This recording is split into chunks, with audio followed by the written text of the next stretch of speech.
여러분 안녕하십니까? 삶과 말씀을 나누는 충청앞에 교과방송입니다. 네, 반갑습니다.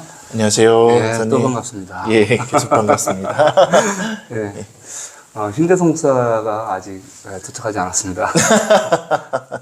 화폐로 갔다고 하는데요. 예. 왜 간 걸까요?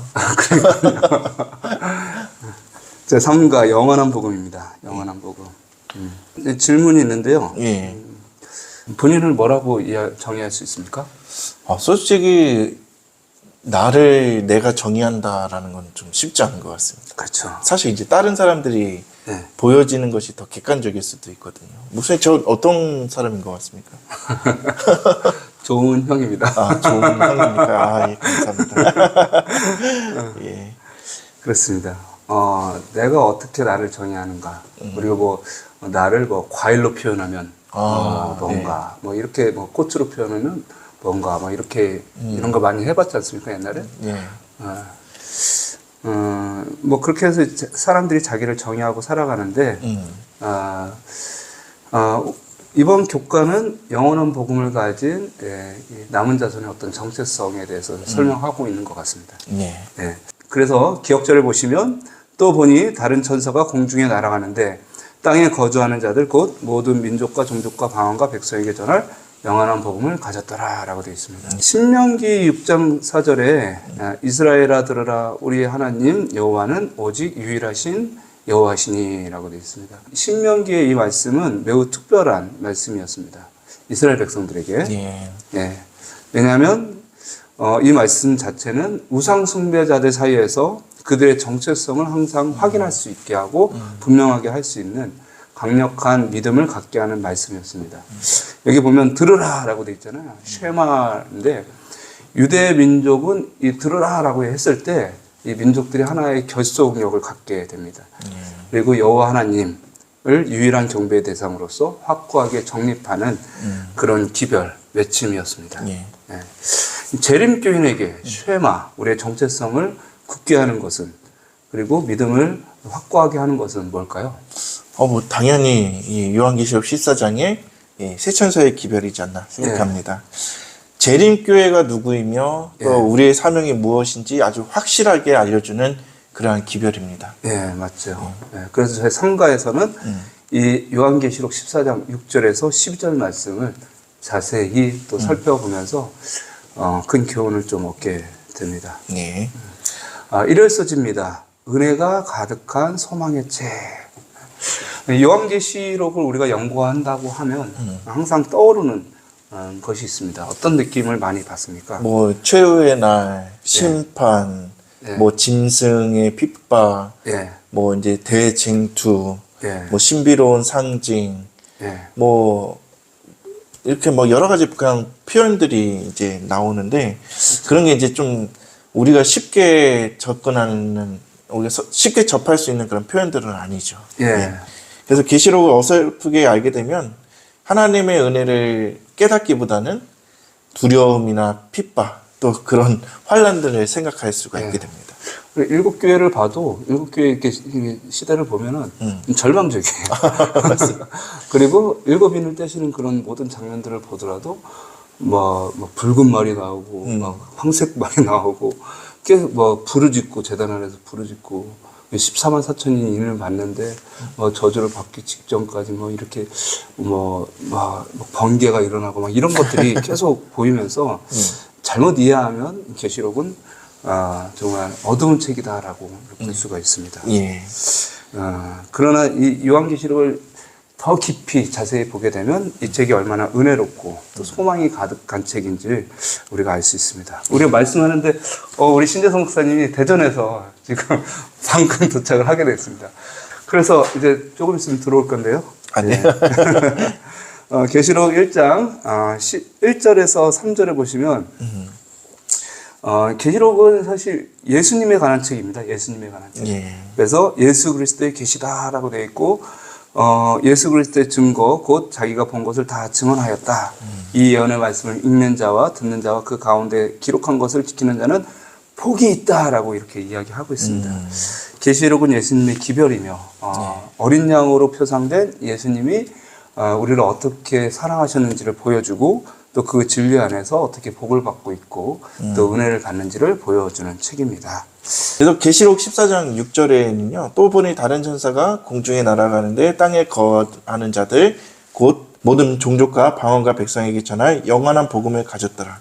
예, 결국 복음이란 그리스도를 믿음으로 말미암는 구원을 말하는 것입니다. 우리를 위한 그리스도의 대속의 죽음은 결코 우리가 할 수 없는 일이죠. 그 누구도 할 수 없는 일입니다.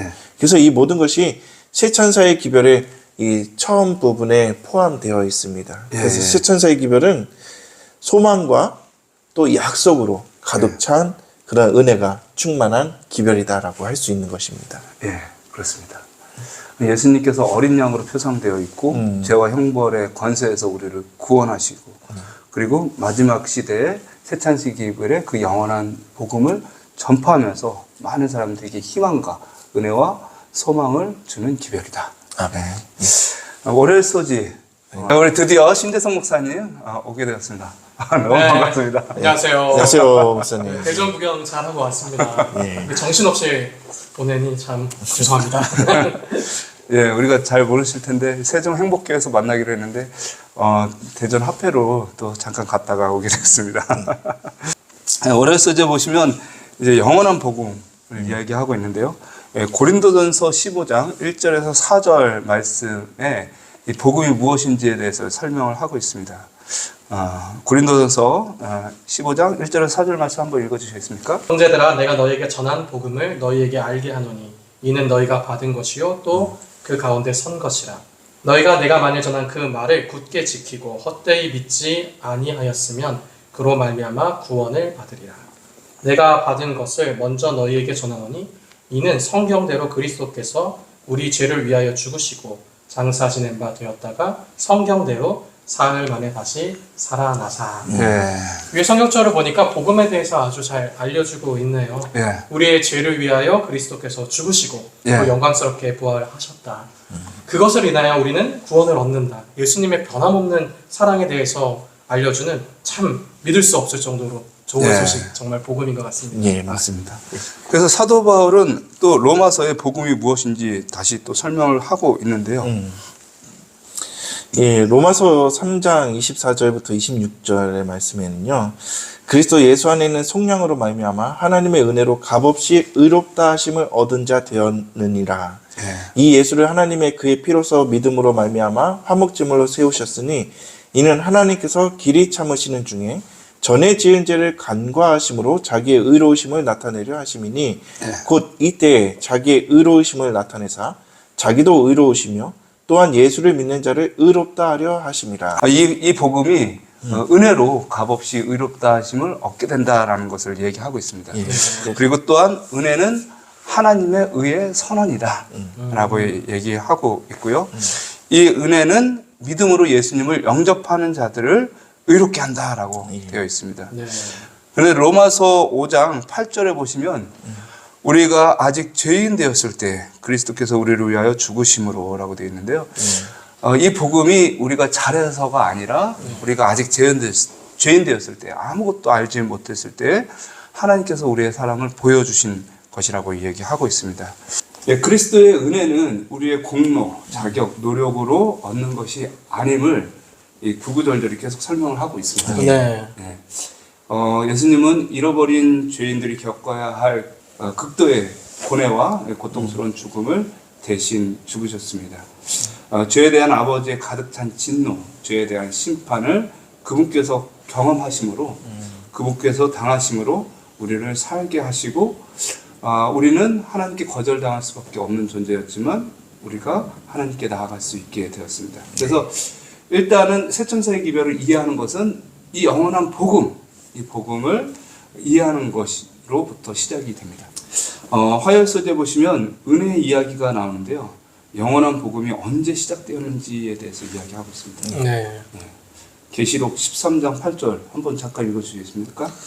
죽임을 당한 어린 양의 생명책에 창세 이후로 이름이 기록되지 못하고. 그렇죠? 창세 이후로 이름이 기록되지 못하고. 그래서 창세 이전에 이미 죽임을 당한 어린 양이 있었다라고 얘기하고 있습니다. 베드로전서 1장 20절을 읽어주시겠습니까? 그는 창세 전부터 미리 알림 바 된 이나 이 말세에 너희를 위하여 나타내신 바 되었으니. 예, 창세 전부터 어린 양 같은 그 그리스도의 보배로운 피로 그 모든 것이 준비되었다라고 되어 있습니다. 이 영원한 복음이 처음부터 시작됐다. 무엇을 의미하는 것일까요? 계시록 14장 6절에 보면 영원한 복음, 우리가 전해야 될 복음에 대해서 이야기를 하잖아요. 그것은 사실 과거, 현재, 미래에도 모든 시간에도 그것은 복음이라는 의미입니다. 그래서 하나님께서 인간을 도덕적 선택을 할 수 있는 존재로 창조하셨을 때 그것은 사실은 잘못된 선택도 할 수 있다는 것을 의미했습니다. 그래서 그것을 예상하셨죠. 만약에 하나님께서 우리가 모두 이렇게 로봇처럼 하라는 대로 이렇게 막 하고 반역도 못하고 그런 존재로 만드셨다면 뭐 죄를 안 지었겠죠. 안 지었겠죠. 그런데 그렇게 창조됐다면 그것은 정말 진정한 사랑이 아니라 또 우리의 자유의지가 없이 굴종하는 거기 때문에 하나님께서는 그렇게 창조하지 않으시고 우리의 첫 조상이 에덴 이전에 반역도 할 수 있는 존재, 자유의지를 가진 존재로 만드신 거죠. 그와 동시에 하나님께서는 구원의 계획도 세우신 거죠. 그런 의미에서 본다면 이 영원한 복음은 그 태초부터 그리고 지금도 미래도 계속해서 존재하는 복음이라고 할 수 있을 것 같습니다. 그 처음부터 하나님께서는 은혜에 가득한 마음을 가지고 이 모든 것을 다 계획했네요. 그렇죠. 죄의 권세에서 우리를 구원하시려는 우리 하나님의 계획은요, 죄가 그 추악한 머리를 이제 지켜둔 이후에 생각해낸 그런 것이 아닌 겁니다. 그러니까 죄가 발생했을 때 우리가 이걸 어떻게 해결할 것인가 해서 만들어낸 것이 아니다라는 것이죠. 하나님은 죄가 만들어낸 이 끔찍한 드라마에 당황하지 않으셨습니다. 우리를 너무나 사랑하셔서 우리 중 한 사람이라도 잃어버린 바 되기보다는 차라리 자신이 그 지옥의 고난을 겪기를 원하시는 예수님의 이야기인 것이죠. 그래서 그것은 무한하고 또 헤아릴 수도 없고 이해할 수도 없고 다음이 없고 멈추지 않는 영원한 사랑에 관한 이야기인 것입니다. 그래서 세천사의 기별은 은혜의 기별이다. 은혜의 이야기죠. 사랑의 이야기입니다. 그것은 측량할 수 없는 우리 예수 그리스도의 그런 사랑의 이야기인 것입니다.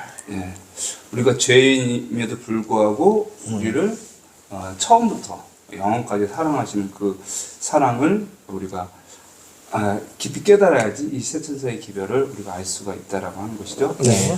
구속의 경륜은 아담이 타락한 후에 세워진 사후 구원이 아니었다. 이 경륜은 영원 전부터 감추어졌다가 알게 하신 그 비밀의 계시였다. 이것이 영원 전부터 하늘의 보좌의 기초가 되어온 원칙을 공개한 것이다. 수요 써지 보시겠습니다. 온 세계에. 그래서 다시 한번 세천사의 기별 계시록 14장 6절을 얘기하고 있습니다. 모든 민족과 종족과 방언과 백성에게 전할 영원한 복음을 가졌더라. 우리 교회는 영원한 복음을 가진 거예요. 태초부터 계획된 그리고 우리를 사랑하시고 의로 우리를 구원하시는. 근데 이 복음을 어떻게 해요? 모든 민족과 종족과 방언과 백성에게 전한다.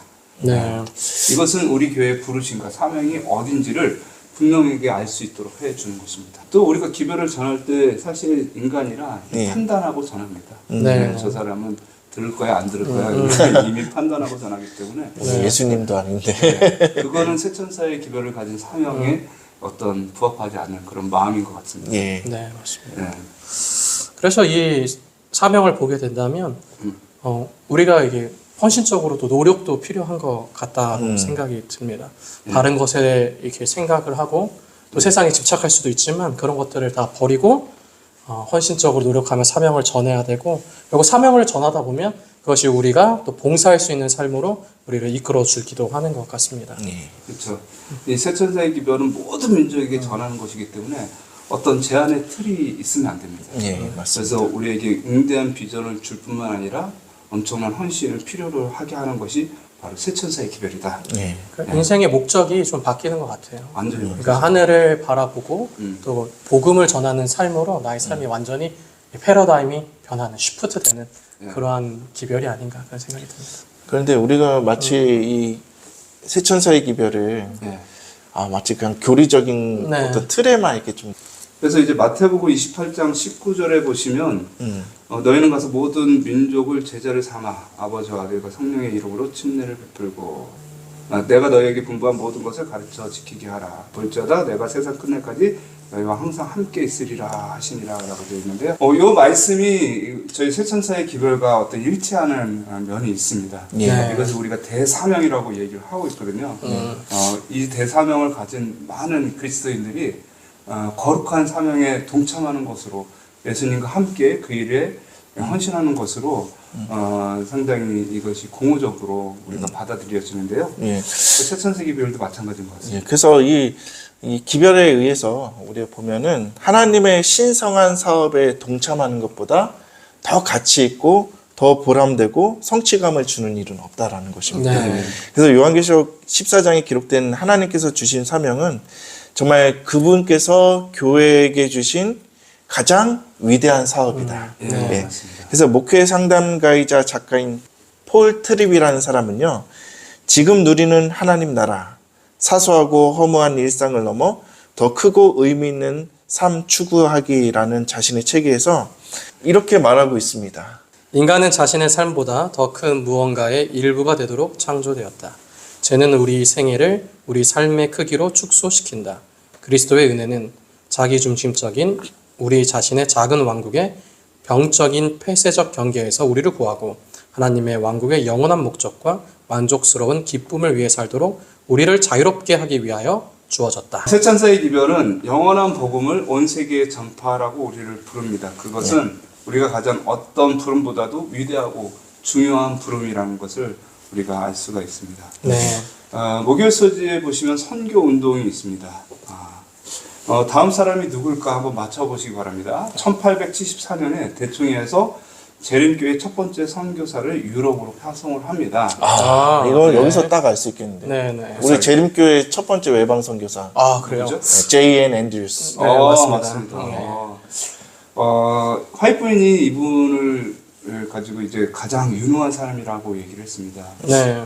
최소 사용할 수 있는 언어가 7개가 있었고요. 엄청나네요. 신약 성경 전체를 다 암송하고 있었습니다. 네. 구약 성경도 대부분 알고 있었고 예. 학자였고 저명한 저술가였고 강력한 설교자였고 유능한 신학자였는데 네. 이런 사람이 이제 교회에서 또 대학에서 많은 사람들을 가르치면 좋지 않습니까? 그렇죠. 그런데 이런 사람을 이제 선교사로 보낸다는 거예요. 그렇죠.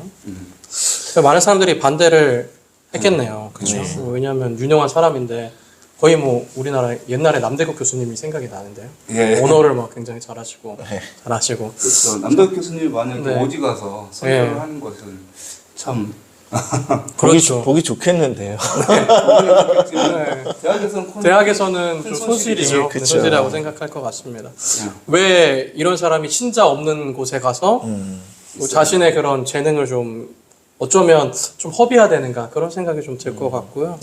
열악한 곳에 왜 가야 되는가 그런 생각을 많이 할 것 같아요. 근데 왜 그 사람은 기꺼이 가겠다고 했을까요? 예. 아내와 사별한 지 얼마 되지 않아 그가 왜 기꺼이 가족을 미국에 남겨놓고 그것도 두 자녀와 함께 미지의 땅으로 가서 왜 예수님을 위하여 그 위협을 무릅쓰고 자신의 모든 그런 이익들을 버리려고 했을까요? 앤드류스가 선교사로 갔던 이유는 단 하나의 이유였을 것입니다. 네. 그는 예수님께서 곧 오실 것이고 또 말세의 이 진리의 기별이 온 세상에 전파돼야지 그때야 이제 끝이 오겠다는 그런 믿음을 갖고 있었던 것 같습니다. 그래서 우리 역사를 통틀어 가장 훌륭한 최고의 사람들이 하나님의 마지막 날의 기별을 선포하기 위해 땅끝까지 여행했습니다. 교사나 의료인이나 목사나 농부나 기계공이나 뭐 상인이나 모든 그런 직업과 신분의 사람들이 그래서 그 일에 합류했습니다. 일부는 교단의 선교사였지만 또 예수님이 곧 오신다고 믿는 평신도들도 굉장히 많았다라는 것이죠. 여기 확실히 재림교회 정체성이 확 드러나네요. 그렇네요. 그렇죠. 그래서 우리가 결국 전 세계에 다니면서 복음을 전해야 하기 때문에 정말 그 큰 원대한 꿈을 가진 사람들이 어떻게 헌신하고 있었는지 보여주고 있습니다. 영원한 사명을 전할 사람들 그게 우리네요. 그래서 그 앤드루스 음. 그 저희 미국에 가면은 네. 네, 재림 신학의 메카라고 불리는 네네. 그 앤드루스 대학이 있잖아요. 그래서 아. 그 분의 이름을 거기에 그래서 붙이지 않았나. 네, 사실 그렇죠. 뭐 배움의 그런 것도 있지만은 네. 또 이제 거기서 어떤 배워서, 선교에 네. 온 땅끝까지 복음을 전파하는 아, 그런 사명을 감당하는 네. 곳. 분명한 정체성을 가진 예. 네. 확고한 믿음을 가진. 예. 그래서 재림교회는 이 세 천사의 기별에 따라서 복음을 전하도록 그리고 모든 백성에게 이 복음을 전하도록 부름을 받은 것입니다. 예. 네. 우리가 1, 2가 때 정말 임박한 재림이 엄청 임박했다는 것을 우리가 보지 않았습니까? 예. 네. 예. 근데 그 소식을 누가 전하느냐? 재림교회가 전하는 것이죠. 네. 유엔에서 인정한 세계 235개의 국가 중에 210개의 국가 이상의 이 복음이 들어갔습니다. 와, 놀랍네요. 이 국가 수가 네. 갈수록 더 늘어나는 것 같아요. 예전에는 얼마 안 되는 거, 210 몇 개였는 것 같은데. 그러니까요. 벌써 235개나 됐네요. 예. 지리적 경계를 뛰어넘고 지구의 가장 멀리 떨어진 지역을 관통해서 모든 언어와 문화의 모든 장벽을 다 무너뜨리면서 우리는 이 복음을 전해야 하는 것이죠. 네. 아멘. 더 깊은 연구를 위해 금요일 써집니다. 하나님의 종들은 거룩한 헌신으로 빛나고 밝은 표정을 얼굴에 짓고 하늘에서 온 기별을 선포하기 위하여 이곳저곳으로 분주히 왕래할 것이다. 온 세상은 무수한 음성으로 경고를 받을 것이다. 이적들이 일어나고 병자들이 고침을 받게 될 것이다. 표적과 기사들이 믿는 사람들에게 따를 것이다. 사탄도 또한 기사들을 행하되 심지어 사람들의 눈앞에서 불이 하늘로부터 내려오게 할 것이다. 이리하여 세상의 거민들은 그들의 입장을 분명히 취하게 될 것이다. 아멘. 네. 세 천사의 기별은 오늘 교과를 보니까 정말 우리의 정체성이 무엇인지 다시 한번 분명히 확고하게 느낄 수 있는 것 같습니다. 그러니까 이 재림교회가 어떻게 보면 살아있음을 좀 증명하는 것이 과연 우리가 세천사의 기별대로 전파하고 살아가고 있느냐, 예, 우리가 그것을 잘 감당하고 있느냐, 그것을 봤을 때 우리 교회가 살아있느냐, 죽어있느냐, 네. 그것도 볼 수 있죠. 다시 한번 이 교과를 보면서 우리 재림교회의 정체성을 확인하면서 마지막 때 예수님께서 오실 것을 기대하면서 소망하면서 살아가셨으면 좋겠습니다. 네. 묵상으로 교과를 마치겠습니다.